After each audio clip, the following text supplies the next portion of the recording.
At our offices today, we have Honda's brand new Transalp.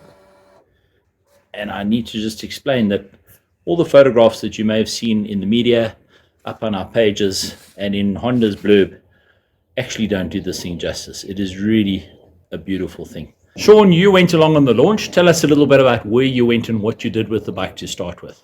So we started out at ADA, which is a fantastic facility. We hit a couple of tar roads, a couple of dirt roads, a couple of dirt passes.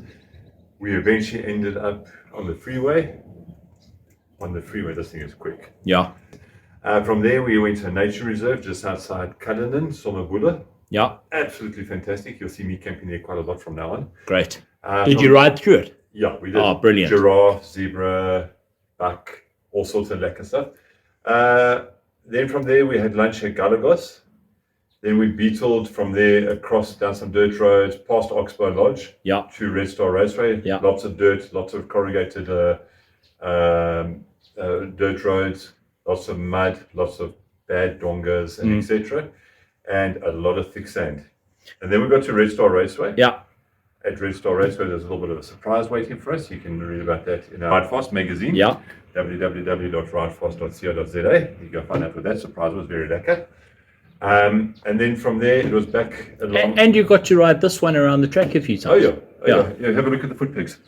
And it looks like a barrel of fun, I have to be honest. Look at that. Nice little scrape marks. So, that obviously wasn't you riding it. Of course it was. Look how fat I am. So from there, it was back to Oxbow Lodge for the night. If you've never been to Oxbow Lodge, unbelievable. It's a different country. Look them up on the internet. Oxbow Lodge, and that will, I guess, Oxbow Country Estate. Oxbow Country Estate, and it's near Bronkhorstspruit or near Cullinan. Just down the road, yeah. Near Cullinan. That's fine. Yeah. But beautiful lawns, beautiful. There's an old French bridge over a lake. Okay, but we don't care about the French. We want to talk. We want to talk about the Japanese. And then it was overnighted there. Then from there, it was back home, balls to the wall on the tar. Okay, lekker. Sean, I'm going to ask you a few questions. Now, I know that you are an avid Africa Twin fan. We know this for sure. I do like We've got tired of you whining on about it. We know it's a good bike. Well done. ECT. No, we know you like it very much. Yeah. But you passed a very interesting comment this morning. You said, Glenn, maybe if they bring out the 750 Transalp with DCT, it's the one that I'd look at. Hell yes. Really? So, why? I'm going to ask you why. Okay, so contrary to the way I look, I'm actually getting quite old and fat, and I don't. Sean is how old are you? How tall are you? 6 foot? Call it 2 meters. Call it 2 meters tall for those watching from overseas. For some reason, everyone who watches the YouTube video says, "Well, how tall is the rider?" Yeah. So Sean's a tall guy, and other people are normal size. Call it 2 meters, or in the old language, 6'5.5". 6'5.5". So he's about 115 kilos. You're a big fella in anybody's language, okay? So why would you lean towards this? So it's lighter than the Africa Twin. It's narrower than the Africa Twin. It's lighter and narrower than most bikes I've ridden, adventure bikes I've ridden as well.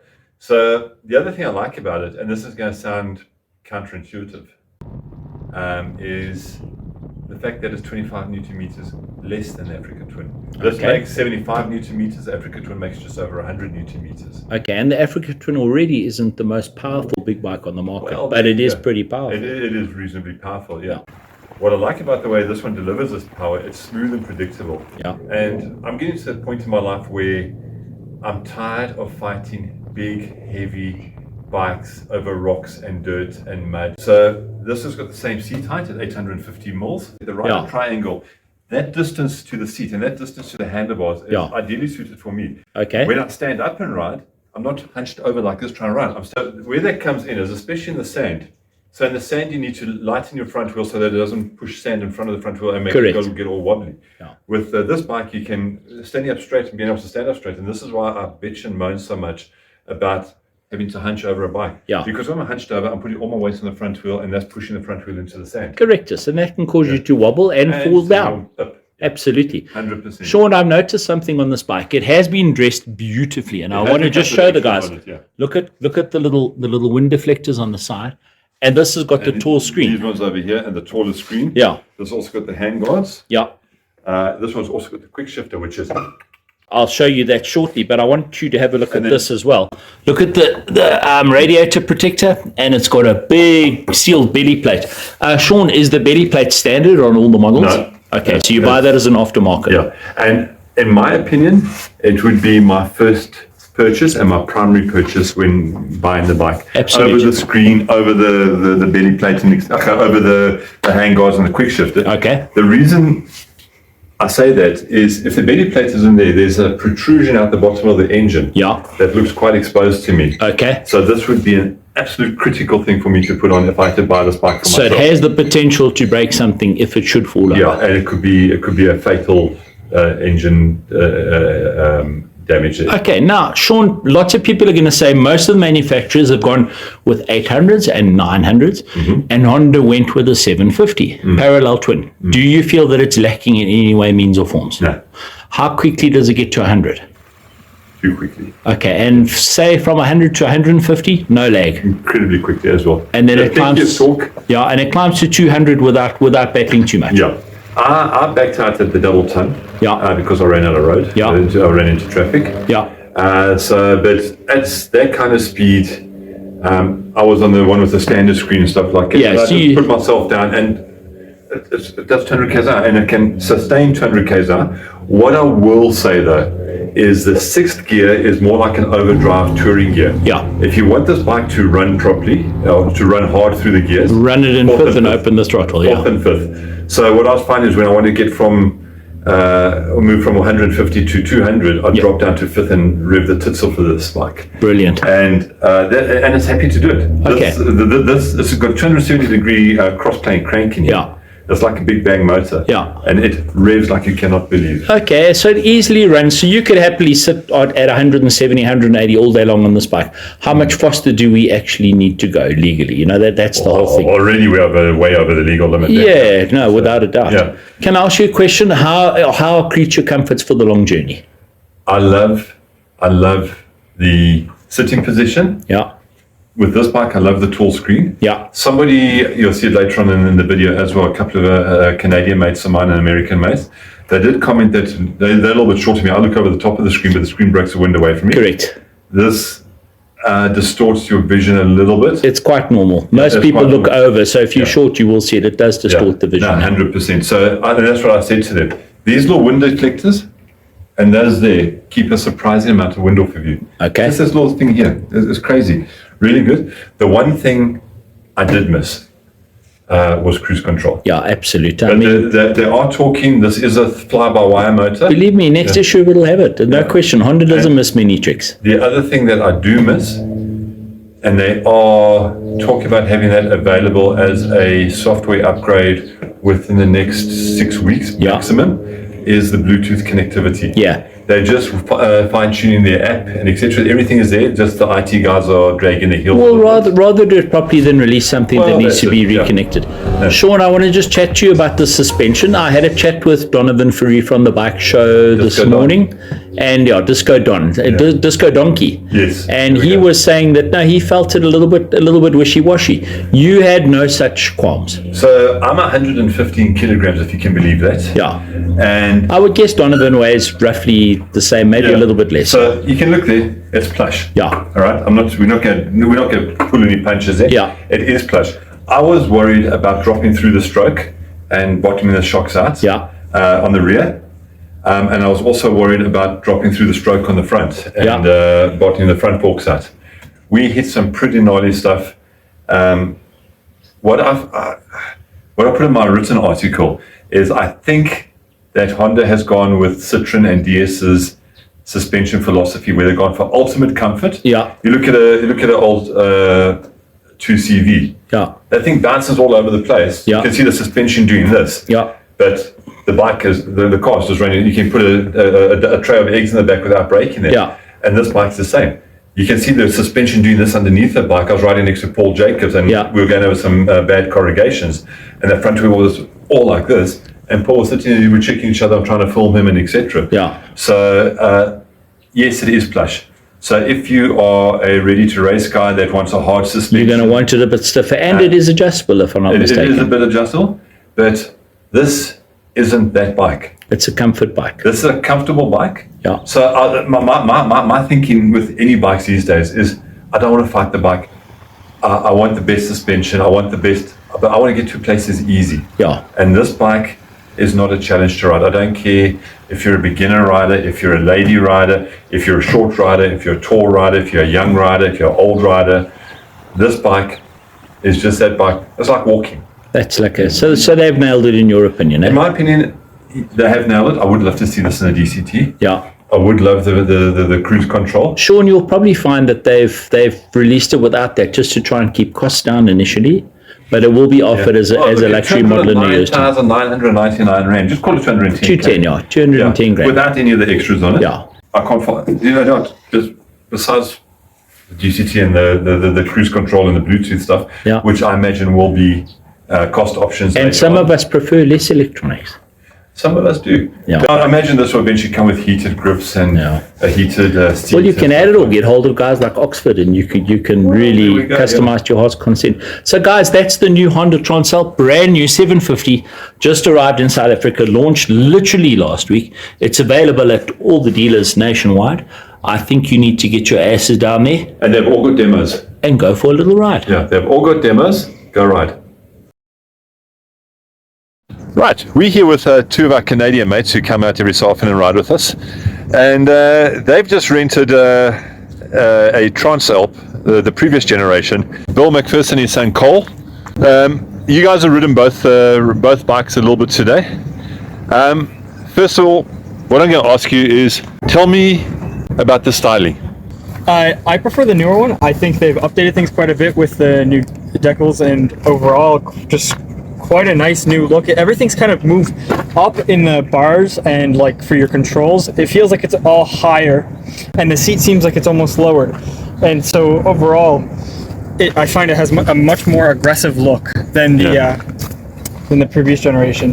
I've ridden this 700 here several times over the last few years and done a lot of riding on it, and it's a great bike. It's just solid and comfortable for a full day of asphalt and dirt. But this one here has just got that upright feel. So as soon as I get onto this, I wasn't hunched over with the factory risers, which are quite high. The standing stance is just so comfortable. You're not struggling. There's no effort to ride this bike, especially when standing. And the handlebars are wider. Yeah, very wide. Yeah. Which makes the bike easier to handle. When we got into that really bad rutted section, everybody was struggling except this bike. Yeah. What do you think of the suspension on this bike? Overall, it's a lot smoother. I'm not quite sure if it's electronically adjustable on the fly. Nope. Didn't have time to mess with that, but it's definitely a lot smoother. It's got more travel, and I think the bike overall feels taller. So having that more height and more travel, you're definitely going to find yourself bottoming out a lot less on the newer model. How much do you weigh? 110 pounds. So about 60 kilos, 50 kilos? Yeah. Nothing. Yeah, okay. Essentially nothing, and it felt really good on this bike. So. But you felt it on the older one? On the older one, I was bottoming it out. So I'm someone who weighs a bit more. Yeah, I had a lot of fork dive on a few of the ruts on the older one. This one here just kept floating over everything. Some pretty deep ruts, and just with that 21-inch front tire as well. Big difference in handling. Big difference. That's why you could do the ruts better. Yeah. 18-inch rear wheel versus 17-inch rear wheel. Yeah. That's why you could do the ruts, the sand. So we did a little section what I called the marbles. How was the marbles on that on the older bike on the previous? Thanks for warning us on that. The marbles, we couldn't keep up to you. Obviously, these tires are a little bit more road oriented, but the marbles the front end was just washing out constantly, washing left and right on all three of us. And then, what didn't you like about the new bike? I did not like the amount of electronic restrictions. I had a hard time trying to figure out how to turn the traction control off, and in the end did not figure out how to turn it off. Okay, so let me just mention that now on camera. You were riding in gravel mode. Yes, I did not enjoy that, but I'm sure with it off I would have no issues. Bill, what didn't you like about it? I don't know if there's anything I didn't like about it. I've ridden a lot of different bikes over the years. Back home, you got an 1190. I've got an 1190 back home, and these aren't available right now in North America that I know of, but I'm very impressed with it. Overall, after I rode this one, I was starting to search for them, but I couldn't find any. But now, after riding this one, and the engine size, the 750, the smaller bike, the lighter bike, as soon as you got on it, you said, wow, this thing was easier. It was better centered.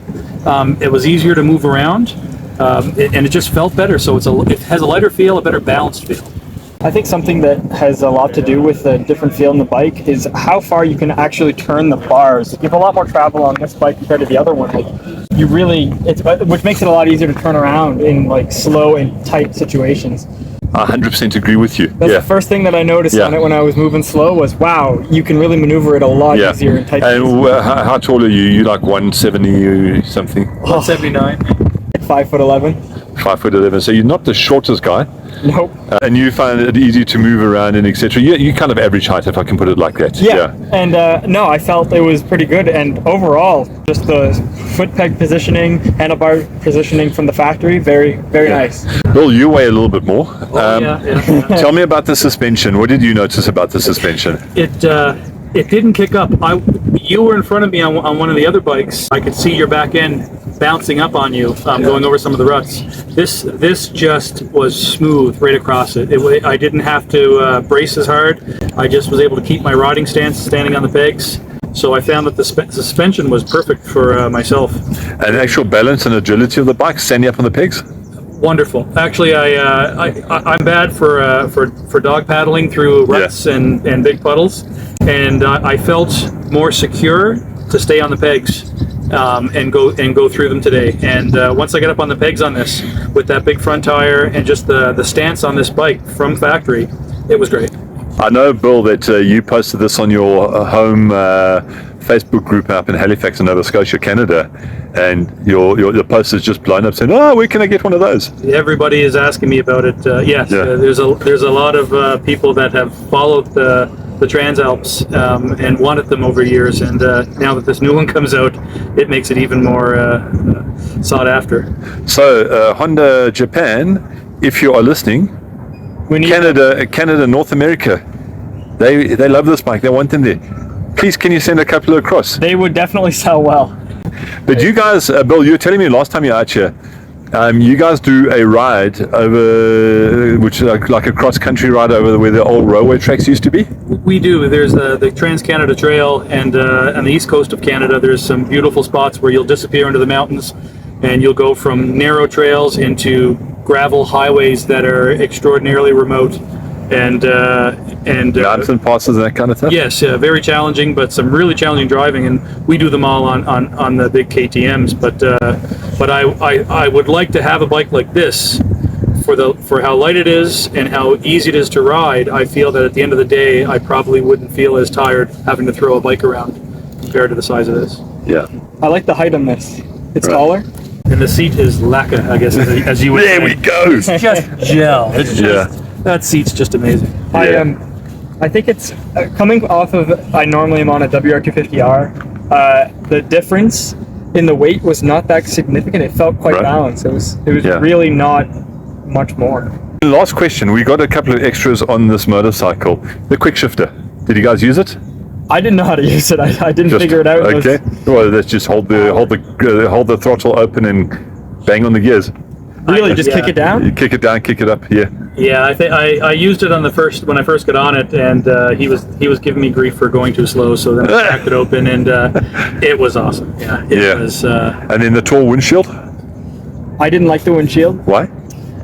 It almost gives like a magnified effect, which makes the objects in front of you look. Yeah, because it's convex. Yeah. Yeah, I didn't like that. I don't know if the one on the older model is a stock windshield. No, that's aftermarket. Okay, I like that a lot better. Right. But I enjoyed the windbreak on it on the highway. Yeah, there was no buffeting with the peak on the adventure helmet. Yeah. Now this is why I asked, because I'm quite a bit taller than you guys. You guys are 5'11". I'm 6'6" around there. So I'm quite a bit. And the taller screen keeps the wind off my chest, but I look over it. I don't look through the windshield. It does look the same if you look, but at the angle that you're sitting at, I guess if you're like someone like my height, it does give a weird look as to where objects are through the windshield. Bit disoriented. Yeah. All right. Cool. Guys, thank you for riding with us. Thank you for giving me a call the other day, Bill, and organising that we come out and ride. They're very lucky. South African hospitality. It's amazing. Great country to live in. Lekker to have you boys along. Cheers. We'll chat again. We look forward to riding with you again. Ciao.